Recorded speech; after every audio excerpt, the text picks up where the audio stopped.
मूलिया को देखते हुए उसका पति कल्लू कुछ भी नहीं है। फिर क्या कारण है कि मूलिया संतुष्ट और प्रसन्न है और कल्लू चिंतित और सशंकित? मूलिया को कौड़ी मिली है, उसे दूसरा कौन पूछेगा? कल्लू को रत्न मिला है, उसके सैकड़ों ग्राहक हो सकते हैं। खासकर उसे अपने चचेरे भाई राजा से बहुत खटका रहता है। राजा रूपवान है, रसिक है, बातचीत में कुशल है, स्त्रियों को रिझाना जानता है। इससे कल्लू मूलिया को बाहर नहीं निकलने देता। उस पर किसी की निगाह भी पड़ जाए, यह उसे असह्य है। अब वह रात दिन मेहनत करता है जिससे मूलिया को किसी बात का कष्ट ना हो। उसे न जाने किस पूर्व जन्म के संस्कार से ऐसी स्त्री मिल गई है। उस पर प्राणों को न्यौछावर कर देना चाहता है। मूलिया का कभी सिर भी दुखता है तो उसकी जान निकल जाती है।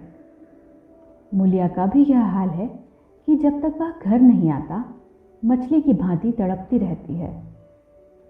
गांव में कितने ही युवक हैं जो मूलिया से छेड़छाड़ करते रहते हैं, पर उस युवती की दृष्टि में कुरूप कलुआ संसार भर के आदमियों से अच्छा है। एक दिन राजा ने कहा, भाभी, भैया तुम्हारे जोग न थे। मूलिया बोली, भाग में तो वह लिखे थे, तुम कैसे मिलते? राजा ने मन में समझा, बस अब मार लिया है। बोला, विधि ने यही तो भूल की। मूलिया मुस्कुराकर बोली, अपनी भूल तो वही सुधरेगा। राजा निहाल हो गया। तीज के दिन कल्लू मूलिया के लिए लट्ठे की साड़ी लाया। चाहता तो था कि कोई अच्छी साड़ी ले, पर रुपये न थे और बजाज ने उधार न माना। राजा भी उसी दिन अपने भाग्य की परीक्षा करना चाहता था। एक सुंदर चुनरी लाकर मूलिया को भेंट की। मूलिया ने कहा, मेरे लिए तो साड़ी आ गई है। राजा बोला, मैंने देखी है, तभी तो मैं इसे लाया, तुम्हारे लायक नहीं है। भैया को किफायत भी सूझती है तो ऐसी बातों में। मूलिया कटाक्ष करके बोली, तुम समझा क्यों नहीं देते? राजा पर एक कुल्हड़ का नशा चढ़ गया। बोला, बूढ़ा तोता नहीं पड़ता है। मूलिया बोली, मुझे तो लट्ठे की साड़ी ही पसंद है। राजा बोला, जरा यह चुनरी पहनकर देखो कैसी खिलती है। मूलिया बोली, जो लट्ठा पहनाकर खुश होता है वह चुनरी पहन लेने से खुश ना होगा। उन्हें चुनरी पसंद होती तो चुनरी ही लाते। राजा बोला, उन्हें दिखाने का काम नहीं है। मूलिया विस्मय से बोली, मैं क्या उनसे बिना पूछे ले लूंगी? राजा बोला, इसमें पूछने की कौन सी बात है? जब वह काम पर चला जाए पहन लेना, मैं भी देख लूंगा। मूलिया ठट्ठा मारकर हंसती हुई बोली, यह ना होगा देवर जी, कहीं देख लें तो मेरी सामत ही आ जाए। इसे तुम लिए जाओ। राजा ने आग्रह करके कहा, इसे न लोगी भाभी तो मैं जहर खा के सो रहूंगा। मूलिया ने साड़ी उठाकर आले पर रख दी और बोली, अच्छा लो, अब तो खुश हुए। राजा ने उंगली पकड़ी, अभी तो भैया नहीं है, जरा पहन लो। मूलिया ने अंदर जाकर चुनरी पहन ली और फूल की तरह महकती दमकती बाहर आई। राजा ने पहुंचा पकड़ने को हाथ फैलाया। बोला, ऐसा जी चाहता है कि तुम्हें लेकर भाग जाऊं। मूलिया उसी विनोद भाव से बोली, जानते हो तुम्हारे भैया का क्या हाल होगा? यह कहते हुए उसने किवाड़ बंद कर दिए। राजा को ऐसा मालूम हुआ कि थाली परोसकर उसके सामने से उठा ली गई। मूलिया का मन बार बार करता था कि चुनरी कल्लू को दिखा दे, पर नतीजा सोचकर रह जाती थी। उसने चुनरी रख क्यों ली? उसे अपने ऊपर क्रोध आ रहा था, लेकिन राजा को कितना दुख होता। क्या हुआ उसकी चुनरी क्षण भर पहन लेने से? उसका मन तो रह गया, लेकिन उसके प्रशांत मानस सागर में यह एक कीट आकर उसे मथ रहा था। उसने क्यों चुनरी रख ली? क्या यह कल्लू के साथ विश्वासघात नहीं है? उसका चित्त इस विचार से विकल हो गया। उसने मन को समझाया, विश्वासघात क्यों हुआ? इसमें विश्वासघात की क्या बात है? कौन वह राजा से कुछ बोली? ज़रा सा हंस देने से अगर किसी का दिल खुश हो जाता है तो इसमें बुराई क्या है? कल्लू ने पूछा, आज रज्जू क्या करने आया था? मुलिया की देह थर थर कांपने लगी। बहाना कर गई, तमाकू मांगने आए थे। कल्लू ने भवें सिकोड़ कर कहा, उसे अंदर मत आने दिया करो, अच्छा आदमी नहीं है। मुलिया बोली, मैंने कह दिया तम्बाकू नहीं है तो चले गए। कल्लू ने अब की तेजस्विता के साथ कहा, झूठ क्यों बोलती है, वह तम्बाकू मांगने नहीं आया था। मुलिया बोली, तो और यहाँ क्या करने आते? कल्लू बोला, चाहे जिस काम से आया हो तम्बाकू मांगने नहीं आया। वह जानता था मेरे घर में तम्बाकू नहीं है, मैं तम्बाकू के लिए उसके घर गया था। मुलिया की देह में काटो तो लहू नहीं, चेहरे का रंग उड़ गया। सिर झुकाकर बोली, मैं किसी के मन का हाल क्या जानूं? आज तीज का रथ जगा था। मुलिया पूजा का सामान कर रही थी, पर इस तरह जैसे मन में ज़रा भी उत्साह, ज़रा भी श्रद्धा नहीं है। उसे ऐसा मालूम हो रहा है उसके मुख में कालिमा पुत गई है और अब वह कल्लू की आंखों से गिर गई है। उसे अपना जीवन निराधार सा जान पड़ता था। सोचने लगी, भगवान ने मुझे यह रूप क्यों दिया? यह रूप न होता तो राजा क्यों मेरे पीछे पड़ता और क्यों आज मेरी यह गत होती? मैं काली कुरूप रहकर इससे कहीं सुखी रहती। तब तो मन इतना चंचल न होता। जिन्हें रूप की कमाई खानी हो वह रूप पर फूले। यहाँ तो इसने मटिया मेट कर दिया। न जाने कब उसे झपकी आ गई तो देखती है कल्लू मर गया है और राजा घर में घुसकर उसे पकड़ना चाहता है। उसी दम एक वृद्धा स्त्री न जाने किधर से आकर उसे अपनी गोद में ले लेती है और कहती है, तूने कल्लू को क्यों मार डाला? मुलिया रोकर कहती है, माता मैंने उन्हें नहीं मारा। वृद्धा कहती है, हाँ तूने छुरी कटार से नहीं मारा। उस दिन तेरा तप छीन हो गया और इसी से वह मर गया। मुलिया ने चौकन्नी आंखें खोल दी। सामने आंगन में कल्लू सोया था। वह दौड़ी हुई उसके पास गई और उसकी छाती पर सिर रखकर फूट फूट कर रोने लगी। कल्लू ने घबराकर पूछा, कौन है? मुलिया क्यों रोती हो? क्या डर लग रहा है? मैं तो जाग ही रहा हूँ। मुलिया ने सिसकते हुए कहा, मुझसे आज एक अपराध हो गया है, उसे क्षमा कर दो। कल्लू उठ बैठा। क्या बात है, कहो तो, रोती क्यों हो? मुलिया बोली, राजा तम्बाकू मांगने नहीं आया था, मैंने तुमसे झूठ कहा था। कल्लू हंसकर बोला, वह तो मैं पहले ही समझ गया था। मुलिया बोली, वह मेरे लिए चुनरी लाया था। तुमने लौटा दी? मुलिया कांपती हुई बोली, मैंने ले ली। कहते थे मैं जहर माहुर खा लूंगा। कल्लू निर्जीव की भांति खाट पर गिर पड़ा और बोला, तो रूप मेरे बस का नहीं है। देव ने कुरूप बना दिया तो सुंदर कैसे बन जाऊं? कल्लू ने अगर मुलिया को खौलते हुए तेल में डाल दिया होता तो भी उसे इतनी पीड़ा न होती। कल्लू उस दिन से कुछ खोया खोया सा रहने लगा। जीवन में वह उत्साह न रहा, न वह आनंद। हंसना बोलना भूल सा गया। मुलिया ने उसके साथ जितना विश्वासघात किया था उससे कहीं ज़्यादा उसने समझ लिया और यह भ्रम उसके हृदय में केवड़े के समान चिपट गया। वह घर अब उसके लिए केवल लेटने बैठने का स्थान था और मुलिया केवल भोजन बना देने वाली मशीन। आनंद के लिए वह कभी कभी ताड़ी खाने चला जाता था या चरस के दम लगाता। मुलिया उसकी दशा देख देख कर अंदर ही अंदर कुड़ती। वह उस बात को उसके दिल से निकाल देना चाहती थी, इसलिए उसकी सेवा और मन लगाकर करती।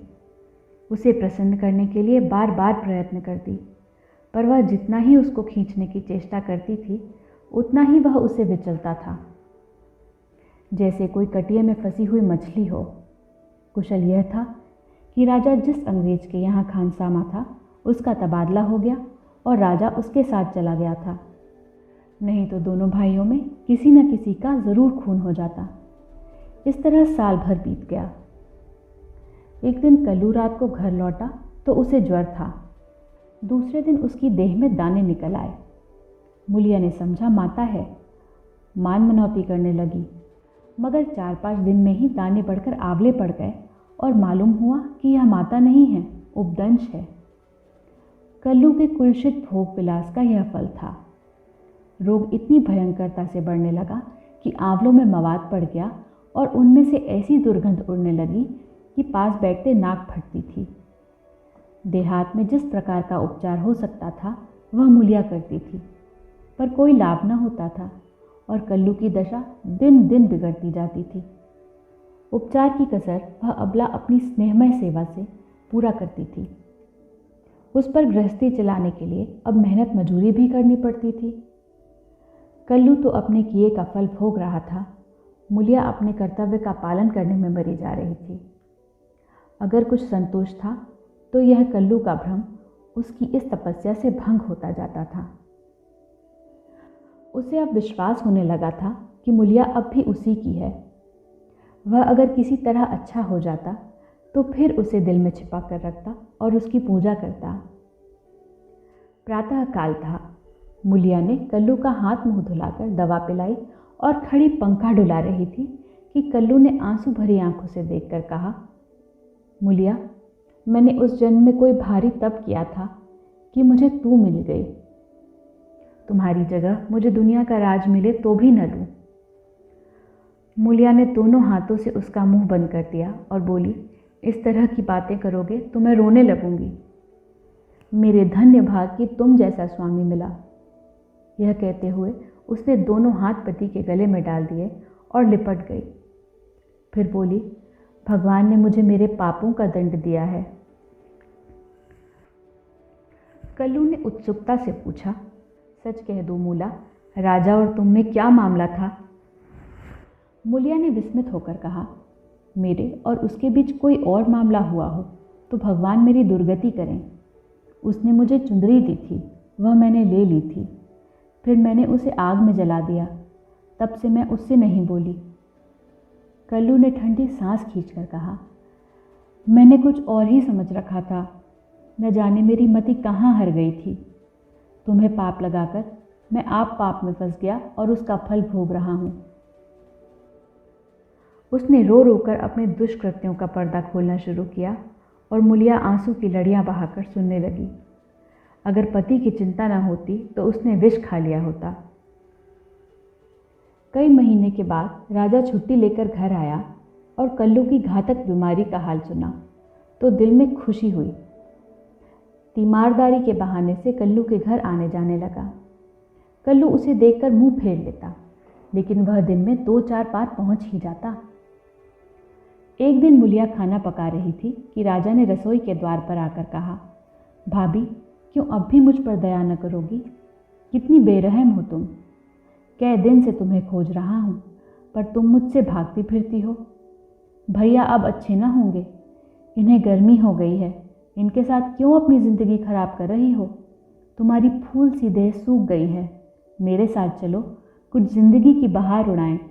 यह जवानी बहुत दिन न रहेगी।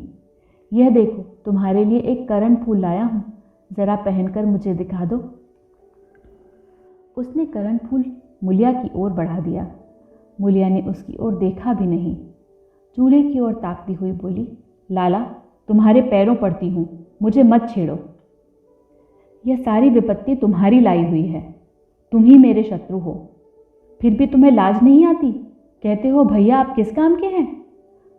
मुझे तो अब वह पहले से कहीं ज़्यादा अच्छे लगते हैं। जब मैं न होती तो वह दूसरी सगाई कर लाते, अपने हाथों ठोक खाते। आज मैं ही उनका आधार हूँ। वह मेरे सहारे जीते हैं। अगर मैं इस संकट में उनका साथ दगा करूँ तो मुझसे बढ़कर अधम कौन होगा, जबकि मैं जानती हूँ कि इस संकट का कारण भी मैं ही हूँ। राजा ने हंसकर कहा, यह तो वही हुआ जैसे कि दाल गिर गई। तो उसने कहा, मुझे तो सूखी ही अच्छी लगती है। मूलिया ने सिर उठाकर उसकी ओर सजोत नेत्रों से ताकते हुए कहा, तुम उनके पैरों की धूल के बराबर नहीं हो लाला। क्या कहते हो तुम? उजले कपड़े और चिकने मुखड़े से कोई आदमी सुंदर नहीं होता? मेरी आंखों में तो उनके बराबर कोई दिखाई नहीं देता। कल्लू ने पुकारा, मूला, थोड़ा पानी दे। मूला पानी लेकर दौड़ी। चलते चलते करणफूल को ऐसा ठुकराया कि आंगन में जा गिरा। राजा ने जल्दी से करणफूल उठा लिया और क्रोध से भरा हुआ चल दिया। रोग दिन ब दिन बढ़ता गया। ठिकाने से दवा दारू होती तो शायद अच्छा हो जाता, मगर अकेली मुलिया क्या क्या करती। दरिद्रता में बीमारी कोढ़ का खाज है। आखिर एक दिन परवाना आ पहुंचा।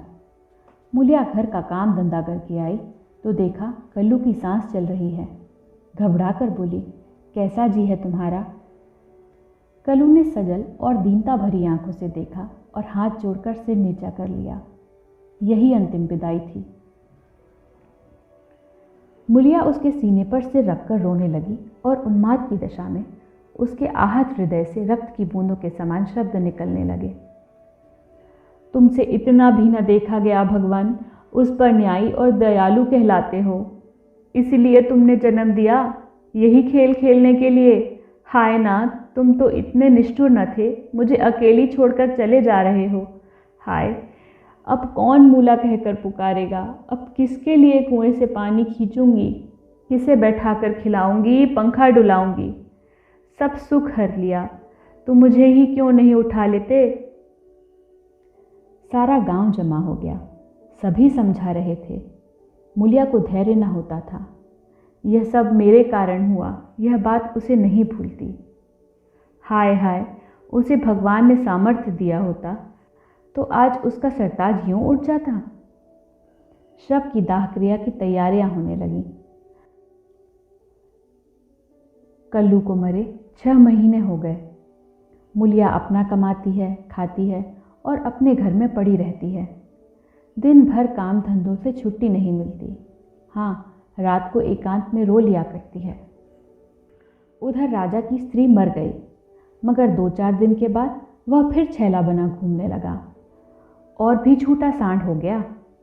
पहले स्त्री से झगड़ा हो जाने का कुछ डर था, अब वह भी न रहा। अब की नौकरी पर से लौटा तो सीधे मुलिया के घर पहुंचा और इधर उधर की बातें करने के बाद बोला, भाभी, अब तो मेरी अभिलाषा पूरी करोगी या अभी और कुछ बाकी है? अब तो भैया भी नहीं रहे, इधर मेरी घरवाली भी सिधारी, मैंने तो उसका गम भुला दिया। तुम कब तक भैया के नाम को रोती रहोगी? मुलिया ने घृणा से उसकी ओर देखकर कहा, भैया नहीं रहे तो क्या हुआ? भैया की याद तो है, उनका प्रेम तो है, उनकी सूरत तो दिल में है, उनकी बातें तो कानों में हैं। तुम्हारे लिए और दुनिया के लिए वह नहीं है, मेरे लिए वह अब भी वैसे ही जीते जागते हैं। मैं अब भी उन्हें वैसे ही बैठे देखती हूँ। पहले तो देह का अंतर था, अब तो वह मुझसे और भी नगीच हो गए हैं और ज्यों-ज्यों दिन बीतेंगे और भी नगीच होते जाएंगे। भरे पूरे घर में दाने की कौन कदर करता है? जब कर खाली हो जाता है तब मालूम होता है कि दाना क्या है। पैसे वाले पैसे की कदर क्या जाने। पैसे की कदर तब होती है जब खाली हाथ हो जाता है, तब आदमी एक एक कौड़ी दांत से पकड़ता है। तुम्हें भगवान ने दिल ही नहीं दिया, तुम क्या जानो सोहबत क्या है। घरवाली को मरे अभी 6 महीने भी नहीं हुए और तुम सांड बन बैठे। तो मर गए होते तो इसी तरह वह भी अब तक किसी के पास चली गई होती। मैं जानती हूँ कि मैं मर जाती तो मेरा सरताज जन्म भर मेरे नाम को रोया करता। ऐसे ही पुरुषों की स्त्रियां उन पर प्राण देती हैं। तुम जैसे सौदों के भाग में पत्तल चाटना लिखा है, चाटो, मगर खबरदार, आज से मेरे घर में पाँव न रखना, नहीं तो जान से हाथ धोगे। बस निकल जाओ। उसके मुख पर ऐसा तेज, स्वर में इतनी कटुता थी कि राजा को जबान खोलने का भी साहस न हुआ। चुपके से निकल भागा।